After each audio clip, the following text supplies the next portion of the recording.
Ah, quel bonheur. Quel bonheur d'être parisien. Quel bonheur de porter ce maillot et ses couleurs. Qu'est-ce qu'on est fiers de cette équipe. Qu'est-ce qu'on aime cette équipe. Qu'est-ce que... Oh là là, hier, je vous jure les gars, mais je rentrais du studio. Il devait être quoi, 1h du matin, 1h30 du matin. Pleine rue, j'étais tout seul. J'avais un sourire, j'avais une banane, mais j'avais un sourire niais, mais immense. J'avais limite les larmes aux yeux tellement j'étais content, tellement j'étais fier. Mais quel bonheur cette équipe, quel bonheur que ça se passe comme prévu, quel bonheur qu'elle tienne son rang. Et surtout, on revient de loin. Et c'est pour ça aussi qu'on profite autant, même si voilà, on se fait sortir en demi, mais on aime cette équipe et on va y revenir parce que j'ai plein de choses à dire là-dessus, mais on aime cette équipe, on est fiers de cette équipe. Et franchement, mais quel bonheur, on revient tellement de loin, on a tellement mangé notre caca, même le moment où on était dominant, on se faisait toujours sortir en huitième, en quart, il y avait toujours des surprises, des scénarios rocambolesques, et maintenant c'est nous qui arrivons à chaque fois à retourner la situation, à réaliser des exploits, ou alors à assumer notre statut, et ça a été le cas sur ce match. Donc, ouais, franchement, trop fier, trop content, et même la nouveauté, c'est que, on va y revenir tout à l'heure, mais toute l'Europe nous envie, toute l'Europe a envie, alors bien sûr avec d'autres super teams, hein, comme le Barça par exemple, mais ouais, aujourd'hui, tout le monde aime ce Paris Saint-Germain. Tout le monde a envie de regarder ce Paris Saint-Germain. Avant, on aimait regarder ce PSG pour s'en moquer, parce qu'on était ridicule et parce qu'on allait sûrement se vautrer encore une fois. Aujourd'hui, on a envie de regarder parce qu'elle procure des émotions, même quand t'es pas supporter. Pour l'anecdote, mon père est pour l'Olympique de Marseille, mais hier, il a regardé le match et il aime cette équipe. Enfin, c'est dire. Et je suis sûr qu'il y a beaucoup de Marseillais qui regardent, parce qu'on le sait, on le voit sur Twitter, il y en a beaucoup qui regardent nos matchs, et je pense qu'il y en a secrètement qui sont en train de tomber amoureux de cette équipe. Je pense que quand Aston Villa a ouvert le score hier, il y en a qui étaient un peu dégoûtés parce que finalement, ils se sont pris d'amour pour cette équipe. Dites-le en commentaire, les Marseillais. Dites-le, dites-nous la vérité, assumez. Mais voilà, je suis trop content, on a fait le job, victoire 3-1, on va débriefer tout ça, il y a pas mal de choses à dire, et puis comme d'hab, il y aura toujours aussi les notes individuelles. Bien sûr, c'est pas terminé, il y a un match retour au Villa Park, c'est à l'extérieur. Par moment, le Paris Saint-Germain se déplace mal. Aston Villa est très très fort à domicile. Maintenant, si on joue notre jeu, comme hier soir par exemple, il n'y a pas de raison. Bref, on va débriefer tout ça ensemble. N'hésite pas à mettre ton meilleur like, à t'abonner si ce n'est pas encore fait. Et on est parti, let's go!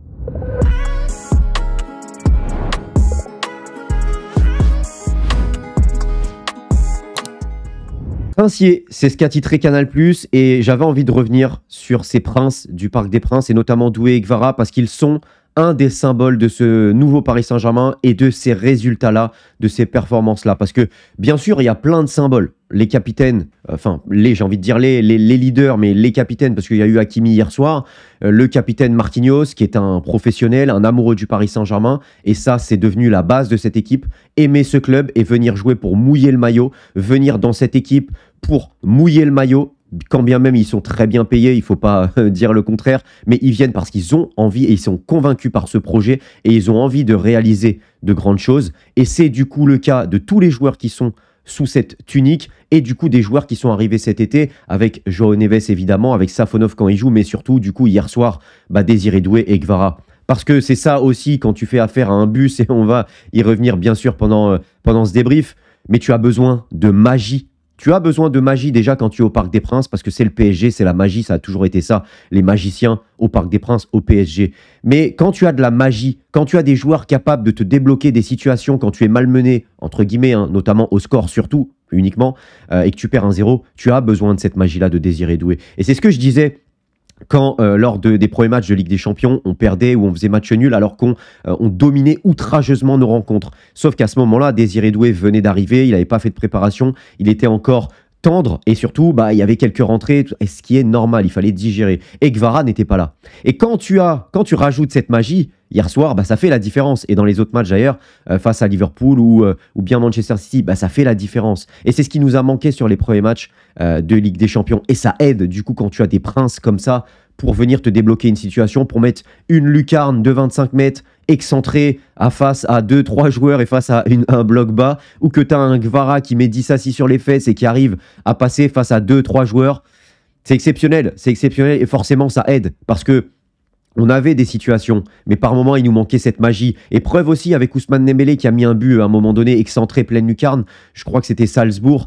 Mais voilà, quand tu es en pleine bourre, quand tu as la confiance et quand tu as des joueurs capables et des magiciens, ça aide pour débloquer des situations et tu n'as pas besoin d'avoir un tap-in et d'avoir un ballon qui est dans la surface sans avoir de défenseur en face de toi pour la mettre au fond. Tu peux aussi faire des exploits, tu peux aussi marquer grâce à des actions incroyables. Donc ouais, on est princier et il y a beaucoup de joueurs dans cette équipe qui sont princiers et forcément, bah voilà, on a mis tous les ingrédients depuis cette saison. Et d'ailleurs, il y a une stat tout à l'heure qu'on va montrer. Oui, bon, ça, c'était pour me faire mousser quand même. C'était pour me faire mousser parce que les gars, on l'avait dit le 3-1. Hein. On l'avait dit le 3-1. Pour ceux qui ne regardent pas les avant-matchs, bah, il faut regarder à un moment donné, ok? Nous, on bosse. Alors vous faites votre job aussi. Parce que le 3-1, on l'avait dit. Et même le Gvara décisif, hein, on le voit, le petit Gvara là. Eh ben, on l'avait dit aussi. Donc voilà, il fallait regarder la preview, les mecs, si vous voulez passer un petit peu à la caisse et aller voir la buraliste pour lui dire, allez, rends-moi mon argent, mon petit pote. Et donne le tien aussi avec, eh ben voilà, il fallait regarder l'avant-match. Bref, oui, dans cet avant-match, du coup, on avait quand même évoqué cette équipe d'Aston Villa. Et voilà, ce que j'aime bien dire souvent dans la vie, c'est qu'il y a vouloir et pouvoir. Et je pense que hier soir, on l'a très clairement vu. Il y a vouloir et pouvoir. Et comme Liverpool d'ailleurs, même si je pense que hier soir, c'était le plan d'Aston Villa de jouer très bas, Liverpool s'était un petit peu subi et par la force des choses, bon, bah, ils se sont rendus compte qu'ils n'avaient pas trop le choix parce que ça allait très mal se passer. Sinon, mais Aston Villa, je pense que c'était voulu. Par contre, ce qu'ils voulaient aussi, c'était partir en contre. C'était procéder en contre. Et on l'a vu d'ailleurs sur le but. Mais au final, ils ont pu le faire que 2 ou 3 fois. Parce que au contre-pressing, on a été très très bon. Nos replis défensifs ont été très bons. À l'image de Nuno Mendes, à part sur le but, il a été excellent. Le milieu de terrain également, nos défenseurs également. Et au final, bah, on les a asphyxiés, quoi. Ils n'ont rien pu faire. Et c'est ce que je disais hier soir, c'est que Unai Emery a fait ce qu'il a pu avec ce qu'il avait. Et malheureusement, bon, bah, il n'avait pas le choix de mettre un bloc bas. Sauf que Aston Villa est une équipe qui ne sait pas défendre. On l'avait dit dans la preview, mais dans les 1 contre 1, ils sont très mauvais, même dans les 1 contre 2. Et au final, bah, on l'a vu sur cette rencontre, ils ont pris le bouillon. Matty Cash a fait 3 fautes, s'est pris un jaune au bout de quoi? De 25 minutes. Ils ont dû faire rentrer Disasi parce qu'il était en difficulté. Sauf que Disasi, c'est un des pires défenseurs de Première Ligue dans les 1 contre 1. Et on l'a vu directement. Il s'est retrouvé sur les fesses. Et Gvara, au bout de 5 minutes, met ce deuxième but. Donc au final, ils n'ont rien pu faire. Même Lucas Digne a pris un jaune, je crois, et s'est retrouvé sur les fesses plusieurs fois. Ils n'ont rien pu faire, malheureusement, avec le matériel qu'ils avaient. Et c'est ce que je disais dans la preview, ça sert à rien de vendre la peur. Aston Villa est une bonne équipe, mais ils n'ont aucun top player à toutes les lignes. Donc évidemment qu'on était supérieur à eux par rapport à nos forces et à leurs faiblesses. C'était clair, net et précis. Et certains en voient de l'arrogance, mais pas du tout. C'est juste de la réalité. Après, le football, c'est le football. Et d'ailleurs, on le voit très vite. Hein. La réalité du football, c'est qu'on est mené à 1-0. Alors qu'on domine outrageusement et que c'est la première action, la première mini-action d'Aston Villa. Parce que c'est comme ça, c'est le football. Et on aurait pu perdre hier soir, parce que c'est le football. Mais la réalité du terrain, de nos forces, de ce PSG-là et d'Aston Villa en face, avec leurs moyens, bah c'est ce score final, ce 3-1. Et encore, le 3-1, il est gentil, parce que normalement, il y a 3 ou 4-0. C'est ça la réalité. Donc Aston Villa et Unai Emery, je pense qu'ils ont fait ce qu'ils ont pu. Et malheureusement, bah, ils n'ont pas pu faire grand-chose. Et c'est le contraste avec le PSG d'Unai Emery face à Luis Enrique en 2016, quand on gagne 4-0, c'est que c'est plus facile de garder le ballon par moment et de sortir quand techniquement tu as des joueurs avec Verratti, avec Draxler, avec Di Maria, derrière avec Thiago Silva, etc. pour subir cette pression, pour piquer en contre et pour marquer et pour avoir plusieurs occasions et finir sur un 4-0. Bah, c'est plus facile quand tu as la qualité des joueurs qu'avait Unai Emery. Là, il a des bons joueurs, mais il n'a pas le matériel pour faire face à ce Paris Saint-Germain de Luis Enrique. On va pas se mentir. Donc voilà, la réalité, elle est là. Et c'est ce que j'aime aussi avec ce PSG, c'est qu'ils ont assumé leur statut. Ça a été le cas face à Stuttgart, ça a été le cas face à City, même si... Enfin, leur statut face à City, non, mais... Je veux dire, on avait plus de garanties dans notre jeu, et quand on est mené 2-0, c'était vraiment pas mérité. Et au final, même face à Liverpool, on a réussi à faire ce qu'on voulait. Et puis derrière, face à Brest aussi, on a assumé nos statuts avec ce 10-0 au score cumulé. Et puis là, pareil, on a assumé. Donc c'est bien, maintenant il faut finir le job. Mais en tout cas, ouais, très très fier de la rencontre. Je voulais revenir aussi sur Aston Villa. Alors là, ne vous fiez pas aux apparences, mais c'est vraiment l'apparence visuelle. Je l'ai choisi vraiment cette image-là, parce que c'est l'apparence visuelle qu'on avait de la rencontre, les gars. Et c'est là aussi où ça m'a choqué, parce que t'es quand même un quart de finaliste de Ligue des Champions. Je veux bien que t'aies pas les moyens, mais t'as quand même des joueurs, quand même, pour faire quelque chose de plus. Quand tu vois que Dunkerque ou Saint-Etienne nous ont mis plus en difficulté qu'Aston Villa, on est quand même sur un quart de finale de Ligue des Champions. Aston Villa, oui, ils n'ont pas les armes peut-être pour nous battre, mais quand même, faire un petit peu plus, je suis désolé. Là, c'est l'impression visuelle qu'on a eue, c'est que si ils avaient pu défendre derrière la cage, ils auraient défendu derrière la cage. C'est incroyable. Regardez Rashford et Rodgers, ils sont presque derrière l'arbitre.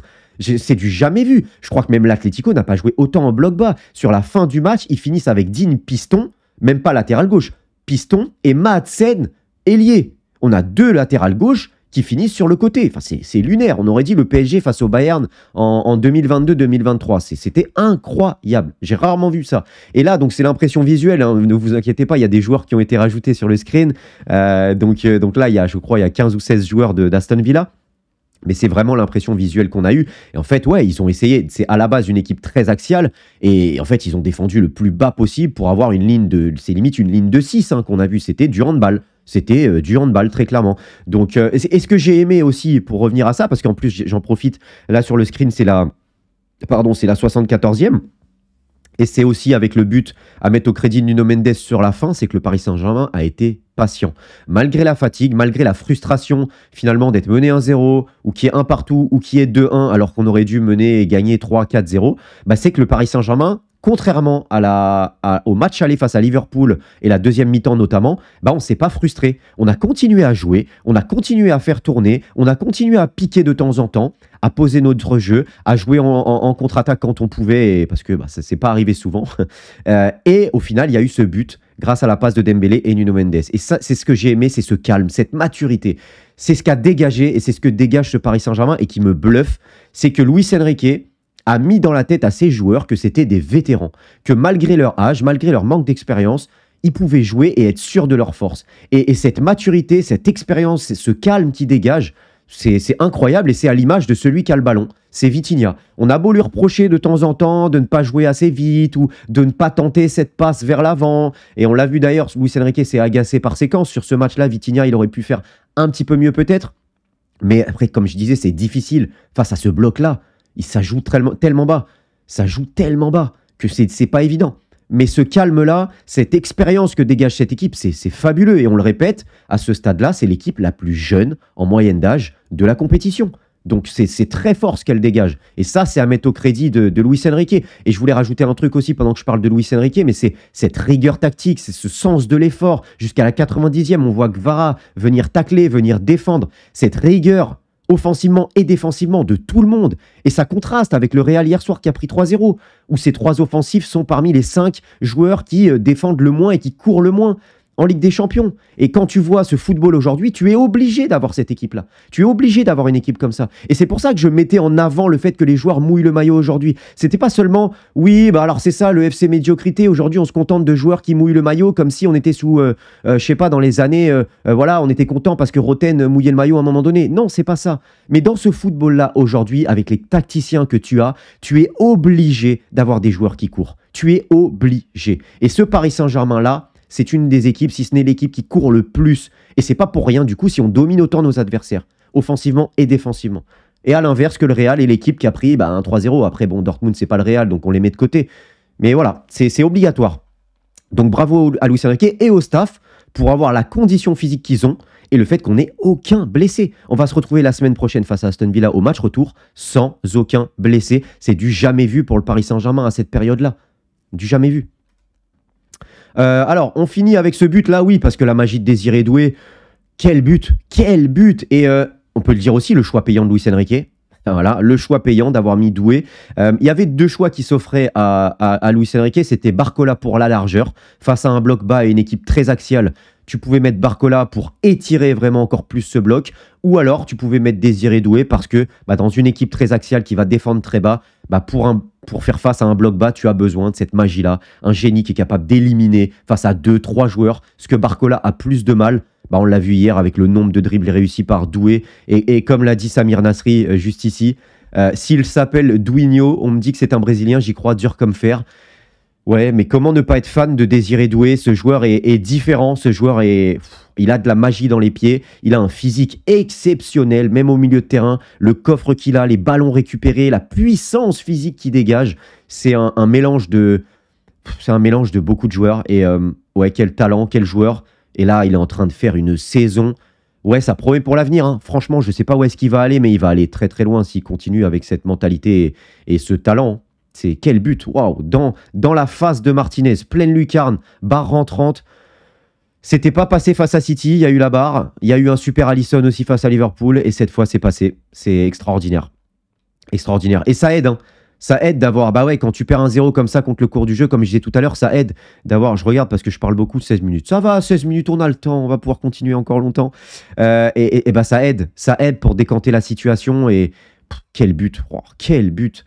Et ensuite, pour finir, c'est le but de Gvara, parce que j'ai envie de mettre en lumière un joueur dont on parle pas beaucoup et qui a été décrié à juste titre et par moi, donc je le dis quand même quand je me trompe, mais c'est Fabian Ruiz. C'est Fabian Ruiz. On a retrouvé dans cette deuxième partie de saison, et ça on le dit quand même depuis quelques matchs, le Fabian Ruiz de l'Euro, le Fabian Ruiz le vrai. C'est vrai que hier, Raoul disait un truc très juste en plateau, c'est que Fabian Ruiz n'a pas eu de préparation, comme Désiré Doué, parce qu'il a été jusqu'au bout de l'Euro, parce que Désiré Doué a été jusqu'au bout des JO, et donc ils sont arrivés avec une préparation tronquée. En plus, il fallait diriger le transfert pour Désiré Doué, mais ça explique aussi pourquoi, sur la première partie de saison, Fabian Ruiz était un peu en deçà, et finalement, sur cette deuxième partie de saison, c'est pas étonnant de le voir à ce niveau-là, physiquement et techniquement. Et la vérité, c'est qu'il fait une super deuxième partie de saison, qu'au milieu de terrain, il a clairement sa place de titulaire, il n'y a plus débat. Et à ce niveau-là, il est précieux dans le jeu de position de Luis Enrique. Et sur cette action, sur ce but, c'est à mettre à son crédit parce que c'est une contre-attaque et c'est très rare pour le PSG dans ce match-là puisque Aston Villa n'a pas eu le ballon et n'est pas sorti de son camp. Et même quand ils ont pu et même quand ils ont été menés, ils ne sont pas sortis. Et c'est une des rares contre-attaques qu'on peut avoir. Et là, la passe d'Hakimi, elle est mauvaise. Elle est dans le dos de Fabian Ruiz. Mais Fabian Ruiz, avec cette rotation de son corps et la passe qu'il va donner dans le bon tempo pour Gvara, il va réaccélérer le jeu, ce qui va permettre en fait de regagner le temps que tu avais d'avance et ce qui va permettre à Gvara d'aller se retrouver en 1 contre 1 face à Disasi et de se retrouver finalement en 4-5 contre 3, ce qui est très rare dans ce match-là. Et derrière, ça a fait but avec toute la classe de Gvara. Là, ce ballon, là, cette feinte avec la semelle qui remet le ballon façon Zidane face à la Regina. Il faut avoir la ref, mais ça c'est splendide. Il y a même Zidane face à, je crois que c'était La Corogne avec le Real Madrid, où Roberto Carlos se dit mais c'est exceptionnel ce qu'il vient de faire. Mais là, ce but, là, ça c'est les magiciens. Ça c'est les magiciens, ça c'est les joueurs différents.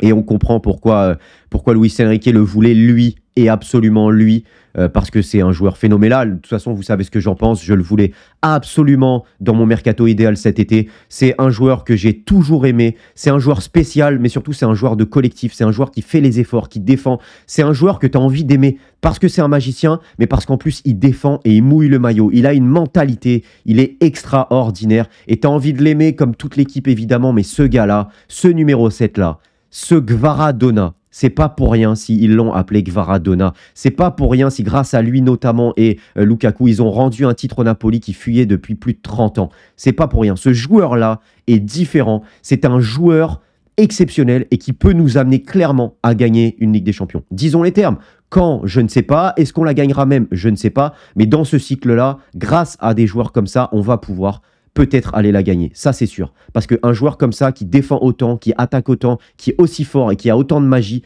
c'est un joueur spécial et c'est un joueur qui te décante les grands matchs. Voilà. Après, voilà, on l'a vu là avec Arsenal, avec l'Inter, avec le Barça. La Ligue des Champions, c'est un trophée très prisé. Et on l'a vu aussi face à City. Ils ont mis du temps avant de le gagner, alors que c'était une des meilleures équipes d'Europe. Donc, la Ligue des Champions, c'est dur. Maintenant, on peut rêver. Grâce à des joueurs comme ça, on peut rêver. Et là, la finition sur la lucarne, ça allait tellement vite que même lui a déclaré il faut que j'aille revoir mon but parce que je sais plus ce qui s'est passé. Et je suis pas lucide encore pour te dire exactement ce qui s'est passé. Donc, s'il est beau ou pas. Mais quel but. Quel but. Oh là là là là.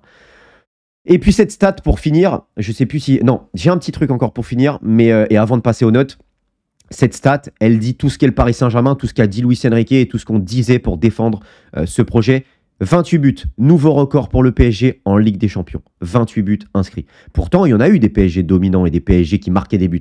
Avec les Zlatan, avec les Mbappé, les Neymar, avec même Messi si vous voulez. Il y en a eu des PSG quand même dominants et qui marquent des buts avec des 6-0 face au Celtic ou même des 7-1 je crois. Il y en a eu des PSG dominants. Et pourtant, ce PSG a même commencé... Alors, c'est vrai qu'on a joué un 16e de finale. C'est vrai que c'est à prendre des pincettes. Il faudrait voir le ratio par rapport au nombre de matchs joués. Là, je ne sais pas sur combien de matchs ça se base. Mais en tout cas, ça répond quand même à la problématique que certains posaient. Oui, on a perdu Mbappé, 40 buts par saison. Là, on le voit. On le voit, le collectif. Gvara, Barcola, Doué, Dembélé et d'autres qui mettent des buts et qui en mettent 10, 15, 20 avec Dembélé. Mais le collectif fait que tout le monde brille. Nuno Mendes, il doit être à peut-être son 3e ou 4e but de la saison. C'est lui qui nous débloque contre Gérone. Mais voilà, le collectif, Hakimi qui a mis un but hors jeu. Le collectif fait que tout le monde marque des buts et les offensifs marquent beaucoup de buts grâce à tout le monde en fait. Donc ouais, trop fier de cette équipe, franchement, le taf, il est colossal. Et puis pour finir, c'est ce que je disais tout à l'heure par rapport aux Marseillais, mais globalement, je crois que le plus grand exploit de Luis Enrique, ce n'est pas d'avoir créé un vrai collectif, mais de faire apprécier le PSG aux fans de football du monde entier. Et c'est ce que je disais par rapport à mon père, et c'est ce que je disais pour troller les Marseillais, et c'est ce que je disais par rapport à de nombreux fans de football qui prennent du plaisir à regarder cette équipe et qui se prennent à aimer cette équipe parce qu'elle joue bien, parce qu'elle fait pas de chichi, parce qu'elle défend ensemble, parce qu'elle attaque ensemble et parce qu'elle est magique. Et donc, elle te procure des émotions. Et une équipe qui te procure des émotions quand tu es fan de football, tu ne peux que l'aimer.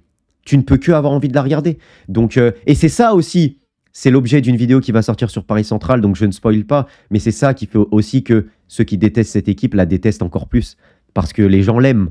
Et ils voient que cette équipe est de plus en plus aimée. Et donc, ils la détestent encore de plus en plus. Et c'est le cas aussi de Rio Ferdinand qui dit « This PSG team, Luis Enrique deserves big credit ». C'est clair que Luis Enrique, et il l'a dit en plus, il a pris des risques, hein, mais il a dit on allait être meilleur cette saison. Il allait être meilleur cette saison. Et Luis Enrique a, pour l'instant, clairement un sans faute. Mais c'est dire, ouais, dans toute l'Europe, cette équipe est aimée et adulée presque. Donc, non, ce que font ces joueurs, ce staff, cet entraîneur, c'est exceptionnel. Donc, bravo. Et bien sûr aussi à Luis Campos. Juste bravo. Je crois qu'on a fait le tour. Ouais, du coup, on va passer aux notes. Je sais pas si j'ai oublié quelque chose. Dites-moi en commentaire, les gars. Et je voulais aussi vous demander un truc. Non, c'est pour une autre vidéo. D'ailleurs, il y a une autre vidéo qui sortira samedi sur mes prédictions. Est-ce que le PSG va finir invincible? Qui va finir en Ligue des Champions, en championnat? Et qui va finir en Ligue 2? Voilà, ce sera mes prédictions samedi. Voilà, on termine avec les pronos. Ça fait combien? 23 minutes. On va essayer d'aller vite. Mes notes, pardon, je me perds. Donc, on commence par le secteur défensif. Même Luis Enrique, bon, c'est un 8, hein, évidemment, la partition, elle est quasi parfaite. Dommage qu'on prend ce petit but. Donnarumma ne peut rien faire sur le but et il n'a rien eu à faire du match, donc je le mets non noté.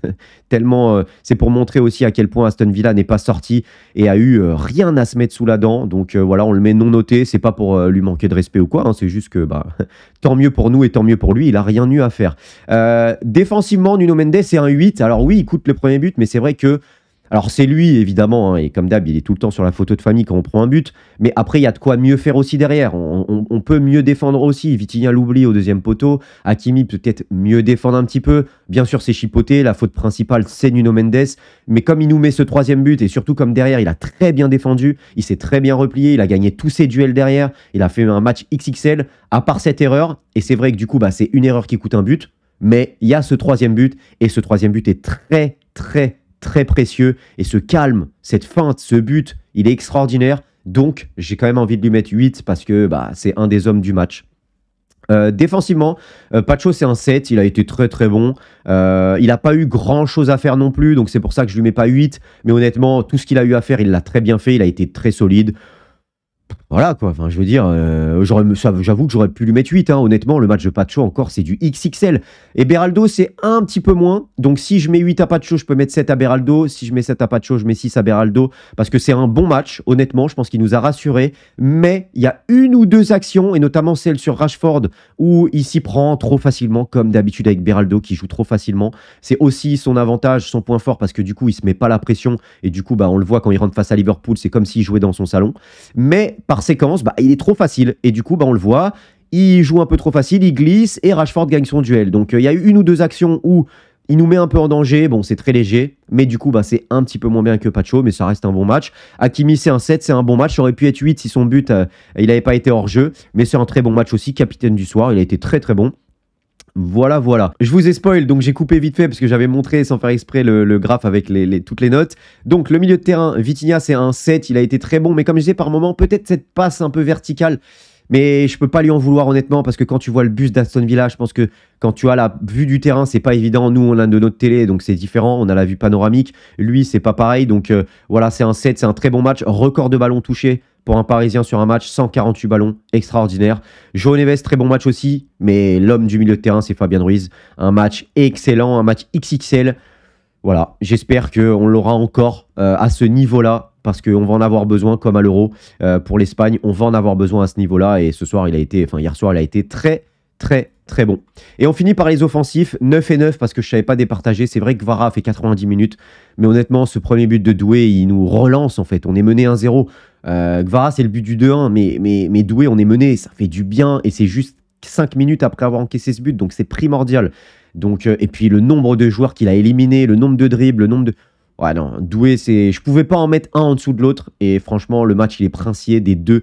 Donc, je ne voulais pas en mettre un plus haut que l'autre. Donc, 9 pour les deux qui ont été extraordinaires. J'en ai longuement parlé déjà, donc on va pas s'épiloguer. Et Dembélé, c'est un 7 malgré la passe D.